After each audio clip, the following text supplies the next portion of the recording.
Hi there, thanks for having us at your place. I'm Renee Brack and this is Movie Juice. Coming up, you'll see our interviews with Will Smith and the other stars of Hancock.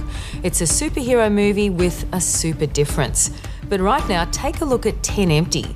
This is the first film written and directed by award-winning Australian actor Anthony Hayes. He's good. And he co-wrote the script with Brendon Cowell. He's good too. It's about a guy who goes back to his hometown where he grew up, and it's bad. Here's what the guys had to say to me about making the movie. You have a good look into your brother's eyes, and if you can leave after that... You go back in the house, don't you? If you can, then you walk away. Whose life story gave rise to 10 Empty? I don't think anyone directly, literally. I think when Tony and I decided to write a movie together, we shared experiences because we're both kind of brought up in the suburbs. So we talked about those experiences and people and stories around us and issues around us. And so it was more kind of a patchwork of things that we'd experienced and close to home and around us that came to be that tale. Now let's talk about the collaborative process on 10 Empty, because you started off as co-writers, which is quite equal footing.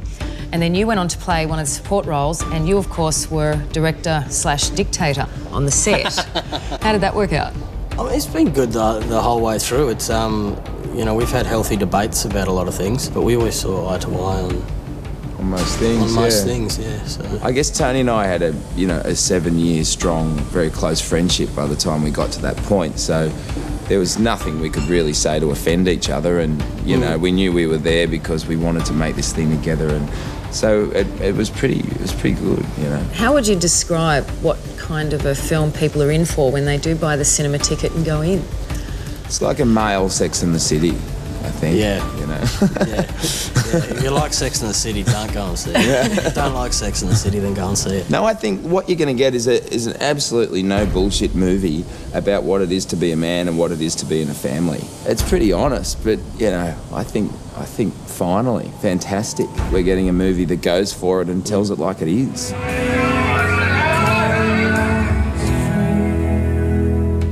I predict 10 Empty is going to attract a fair bit of awards attention this year. So Anthony Hayes better have a few different acceptance speeches up his sleeve. And he's also in the Edgerton brothers film The Square. That's going to win some too. But right now, here's Alicia Malone with Trailer Park. This is where you get a little bit of the films that'll be coming to a cinema near you in the not too distant future. And remember, you heard it here first.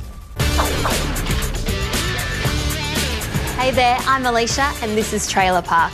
Well, author Hunter S. Thompson and his work have been depicted in films a few times, most notably with Johnny Depp in Fear and Loathing in Las Vegas. But now we're set to find out a little bit more about the real man in a new doco called Gonzo. Take a look.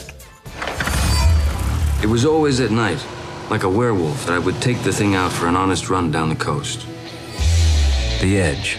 There is no honest way to explain it, because the only people who really know where it is are the ones who have gone over. He was a reporter with a wild imagination. He was not afraid to express himself in sometimes shocking ways. I'm not at all embarrassed at the use of the word freak. Fear and Loathing in Las Vegas. It starts off like a rocket. That was mad genius. Ralph, when he first met Hunter, he'd never done any drugs. He loses it. Hunter always had to have a running crisis. Move over, I'm gonna kill somebody. Hunter saw guns as one of the great things in life. He liked the noise and the violence and the destruction. I think he was important in a literary way and also in a political way. Hunter was in Chicago, right in the midst of the gas and the beatings. I came with the idea that he should move to Washington and become a full-time correspondent. When he showed up at the campaign, no one knew who he was until he started publishing. Then all hell broke loose. Some people will say that words like scum and rotten are wrong for objective journalism, which is true, but they miss the point. He described me as a half-crazed Davy Crockett running around the parapets of Nixon's Alamo. I desperately wanted to put an end to that senseless war. I'm sick and tired of old men dreaming up wars for young men to die in. Hunter's pieces were a hybrid of very accurate reportage and sometimes flat-out fantasy. And ended up on the wire as a straight story. You finally said, well, you made it all up. I couldn't believe that people really believed that Muskie was eating Ibogaine. I never said he was. I said there was a rumor in Milwaukee that he was, which was true, and I started the rumor in Milwaukee.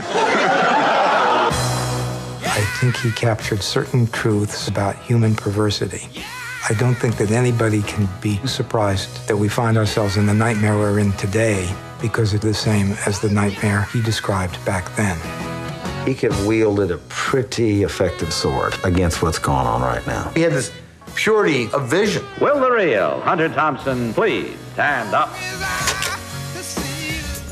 And we'll soon see another film adaptation of a Hunter S. Thompson novel called The Rum Diary and starring, can you guess, Johnny Depp. That's it for now. I'll see you next time here on Trailer Park.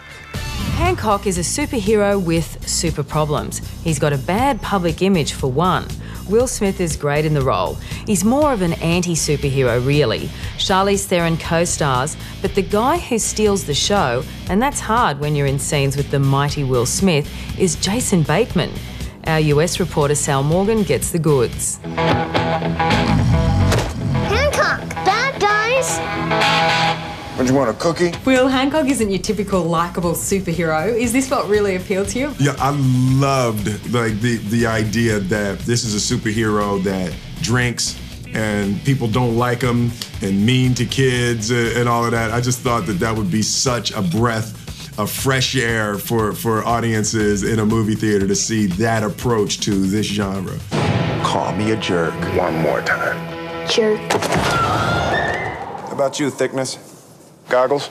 Your character, Mary, she's not as easily convinced as your husband is that there is a good side to Hancock. Why is this the case?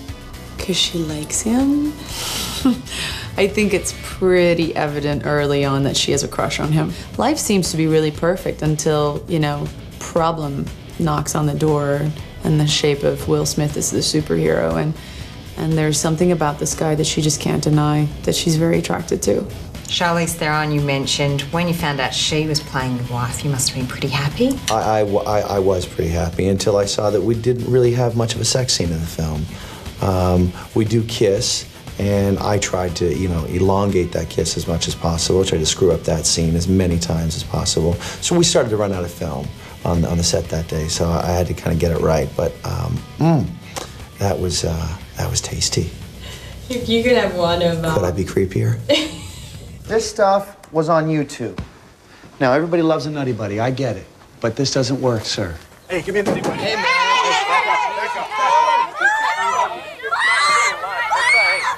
Those are children. In the Kingdom, you used a lot of handheld camera work as well as this one. Why is it that you really like that style? I just always have been a fan of handheld cameras. I was a fan of John Cassavetes' films when I was a kid. Movies like Woman Under the Influence. I always felt like things felt a little more unpredictable with handheld cameras. You weren't quite sure what was going to happen. As a result, it kind of kept you more focused. You were paying closer attention, at least I was. Not a lot of directors would take that chance with a very quintessential summer film and say, you know what, I'm gonna just do handheld and just, it's gonna be messy and there's gonna be no marks and I'm gonna have 5 cameras rolling all the time and it's gonna be documentary style and I'm just gonna do my thing. And I just think, you know, I think that's peak. If you could have one of Hancock's superpowers, what would it be and why? His tolerance for alcohol. Because I'm a softie. If I drink 3 sips of something and I'm done. I can't even drink a whole drink.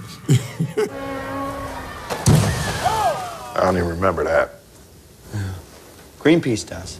If you want to see Hancock for free, all thanks to the generous folk at Sony Pictures, here's what you do.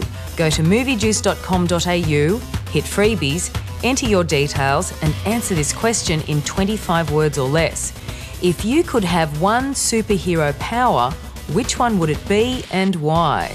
Yes, mine's flying. I'd love to ditch the car and fly to work and never have to buy petrol ever again. Oh, before I go, just a reminder to watch the L Word Series 4. It's just started screening on Extra, and this week's episode sees the gay and straight worlds collide at a cocktail party, with some mixing better than others. You can catch this episode tomorrow night at 9:30 or Wednesday night at 8:30, only on Movie Extra. Now, guess who we've got on the show next week? It's the love guru himself, Mike Myers, and we'll also take a look at Meryl Streep's new flick, Mamma Mia. So come on, join me again next time. I'd love it.